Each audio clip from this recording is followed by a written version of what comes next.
Chers amis, à présent on a bien compris les raisons pour lesquelles Akadosh Baruch Hu attend de notre part que nous fassions de la Ishtadlut. Or, qui pourrait très bien tout nous donner, sans qu'on ait besoin de faire le moindre effort. Akadosh Baruch Hu attend de notre part non seulement des efforts, attend de notre part qu'on mette les mains à la pâte et qu'on fasse de la Ishtadlut. On a expliqué en long, en large et en travers les différentes raisons pour lesquelles l'homme a le devoir de faire de la Ishtadlut. La première conclusion à laquelle on arrive, et je vous demande d'être très honnête, et je vous demande d'ouvrir vos cœurs, d'ouvrir votre intellect et de réfléchir avec moi. La première conclusion à laquelle on arrive, c'est que une Ishtadlut qui n'est pas glat kasher, c'est pas une bonne Ishtadlut. Je répète, une Ishtadlut qui n'est pas glat kasher, c'est pas une Ishtadlut. Je vous donne un exemple. Une personne travaille pour faire la Ishtadlut, d'avoir de la parnassa. On est bien d'accord. La parnassa, de toute façon, c'est Hachem qui la donne. Je n'ai pas besoin de travailler pour qu'il me donne la parnassa. Donc pourquoi moi je travaille ?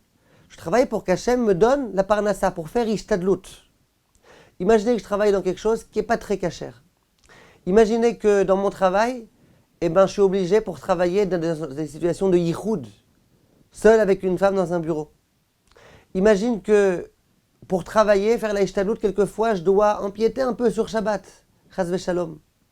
Imagine que quelquefois, pour faire la Ishtadlut, je dois être dans un endroit dans lequel je suis sans arrêt avec Internet et que je tombe à cause du Internet. Bref, imaginez que ma Ishtadlut ne soit pas glat kasher. Est-ce que c'est une bonne Ishtadlut ou pas ? Est-ce que c'est une Ishtadlut qui va aider d'une part, mais d'autre part, qu'Akadosh Baruch Hu attend de ma part ? Évidemment que non. Pourquoi ? Si on a bien compris le but de la Ishtadlut, par exemple, d'après certains, c'est une malédiction. Akadosh Baruch Hu a puni Adam Arishon et lui a dit dorénavant, tu mangeras la sueur de ton front. Il faut que tu te fatigues pour réussir à avoir. Maintenant, je vous pose une question. Moi, je suis persuadé que c'est Hachem qui décide de tout. C'est Hachem qui donnera combien il a décidé à Rosh Hashanah, Yom Kippour, etc. Simplement, Hachem me dit, je te demande de te fatiguer. Si je me fatigue de façon inadaptée à la Torah, vous pensez vraiment que je suis en train là de faire ce qu'Hachem attendait de moi ? Certainement pas.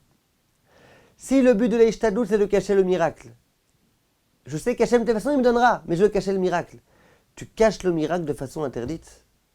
Si le but de la Ishtadlut, comme on l'avait expliqué, c'était de mettre l'homme face à un examen, tu dois travailler, attention, tu vas travailler de façon cachère ou pas cachère ?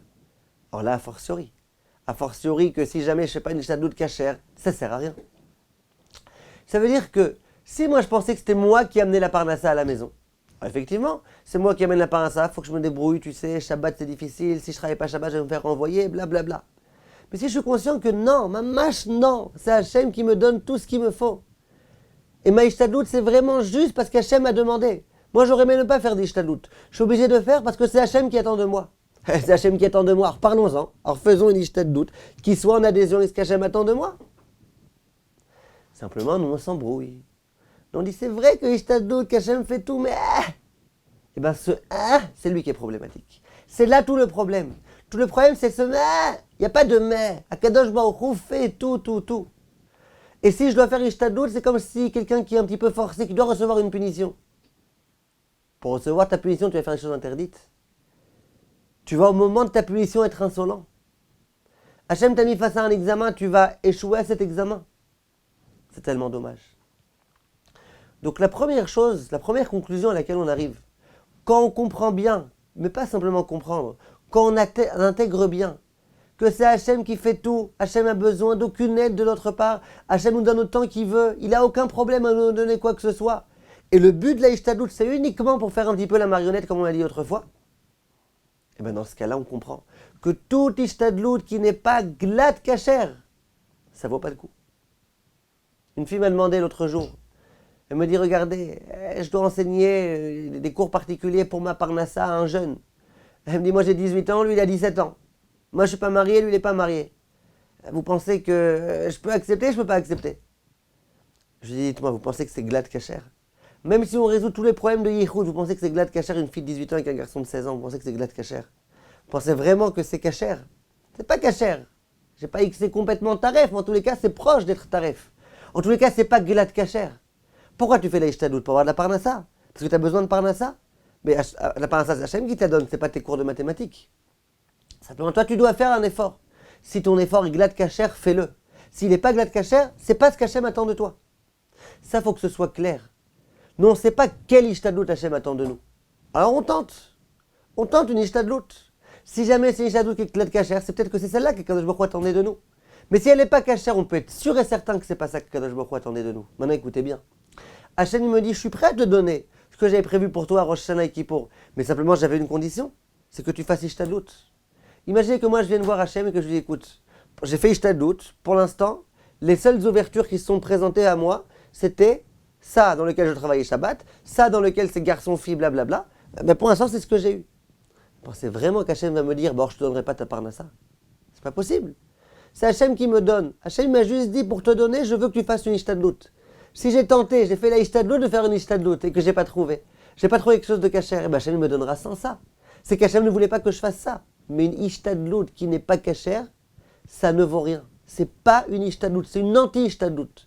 Ça vient prouver qu'en fait, j'y crois pas. Ça vient prouver qu'en fait, je pense que c'est moi qui amène la parnassa et pas Hachem. Et c'est la chose la plus grave qui puisse être au monde. Essayons, chers amis, pas simplement d'accomplir, mais de comprendre ça. Comprenons, intégrons au fur et à mesure que c'est Hachem qui fait tout, c'est Hachem qui peut tout. Tous les miracles qu'on voit au quotidien, ils nous montrent bien tout ça. C'est Hachem qui fait tout. Nous, simplement une chose, il faut qu'on essaye, qu'on s'efforce de faire notre maximum pour essayer de faire une ishtadlout dans la mesure où c'est ce qu'Akadosh Baruch Hu attend de nous. Une ishtadlout qui n'est pas en adhésion avec la Torah, Hachem n'en veut pas. Voilà, c'est ce que je voulais vous dire aujourd'hui. On se retrouve la semaine prochaine, les Hachem, pour continuer notre réflexion. Kol Tov.